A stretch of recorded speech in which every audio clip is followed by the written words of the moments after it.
టారిఫ్లకు 90 రోజుల విరామంతో ప్రపంచ దేశాలు ఊపిరి పీల్చుకుంటున్న వేళ అమెరికా అధ్యక్షుడు ట్రంప్ మరోసారి బాంబు పేల్చారు.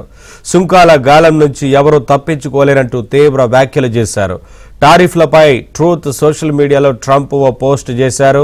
90 రోజుల విరామం ప్రకటించినప్పటికీ ఏ దేశం, ముఖ్యంగా చైనా తమ సుంకాల నుంచి తప్పించుకోలేదని వ్యాఖ్యానించారు.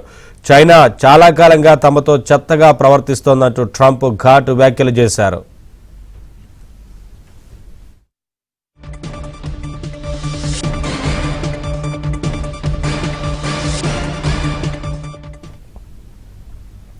కాగా టారిఫ్ యుద్ధంలో విజేతలే ఉండరని చైనా అధ్యక్షుడు జిన్పింగ్ అన్నారు. అమెరికా, చైనా మధ్య తీవ్ర స్థాయిలో వాణిజ్య ఉద్రిక్తతలు నెలకొన్న నేపథ్యంలో పొరుగు దేశాల మద్దతు కోసం జిన్పింగ్ తీవ్రంగా ప్రయత్నిస్తున్నారు.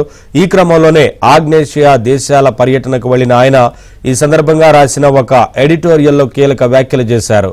వాణిజ్య యుద్ధం, సుంకాల యుద్ధంలో విజేతలు ఉండరు అంటూ కామెంట్ చేశారు.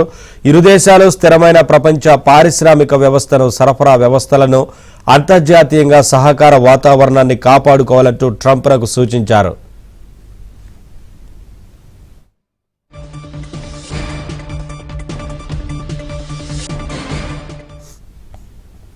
ఇదే అంశానికి సంబంధించి మరింత సమాచారం మా ఢిల్లీ బ్యూరో చీఫ్ కృష్ణ అందిస్తారు.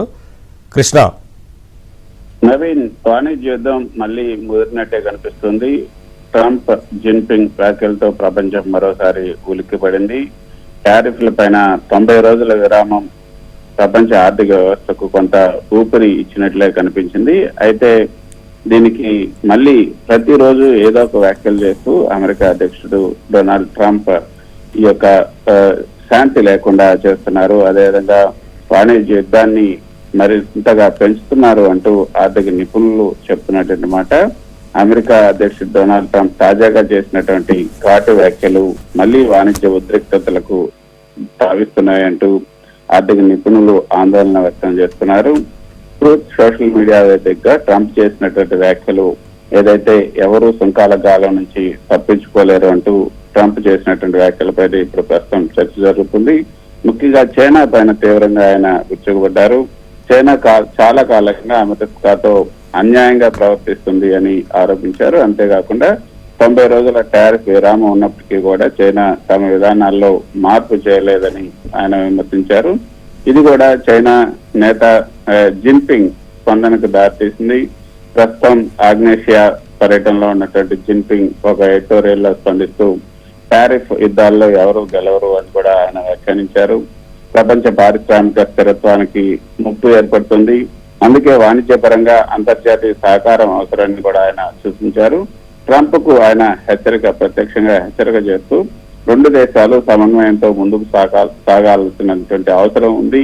ఒకరి మీద ఒకరు ఆధారపడ్డారు కాబట్టి ఒకరే ఆధిపత్యాన్ని ప్రదర్శించాలంటే ఎవరు కూడా తమ ఆత్మ గౌరవాన్ని తగ్గించుకోలేరు అన్న అంశాన్ని ఆయన ఇందులో చెప్పడం జరిగింది. అయితే ఈ ఇద్దరి మధ్య, అంటే ఇటు ట్రంప్ అటు జిన్పింగ్ రాజకీయాల మధ్య గ్లోబల్ మార్కెట్లు మరోసారి ఉలిక్కి పడుతున్నాయి. ఇప్పటికే ధరల అస్థిరత, సరఫరా వ్యవస్థల అవస్థలు, తర్వాత డాలర్ బలపడటంతో అభివృద్ధి చెందుతున్నటువంటి దేశాలు కొంత ఒడిదుడుకులను కూడా ఎదుర్కొంటున్నాయి. ఈ తరహా వ్యాఖ్యలు వాణిజ్య ప్రపంచంలో మళ్లీ అనిశ్చితికి నాంది పలికేలాగా ఉన్నాయంటూ ఆర్థిక నిపుణులు ఆందోళన వ్యక్తం చేస్తున్నారు. స్థిరమైనటువంటి సహకార వాతావరణం మళ్లీ ఏర్పడాలి, లేకపోతే ఈ మాటల యుద్ధం మరింత ముదిరి టారిఫ్లు పెంచే దిశగా దారితీస్తుందన్న ఆందోళన కూడా వ్యక్తం చేస్తున్నటువంటి పరిస్థితి. Thank you Krishna, thanks for the updates.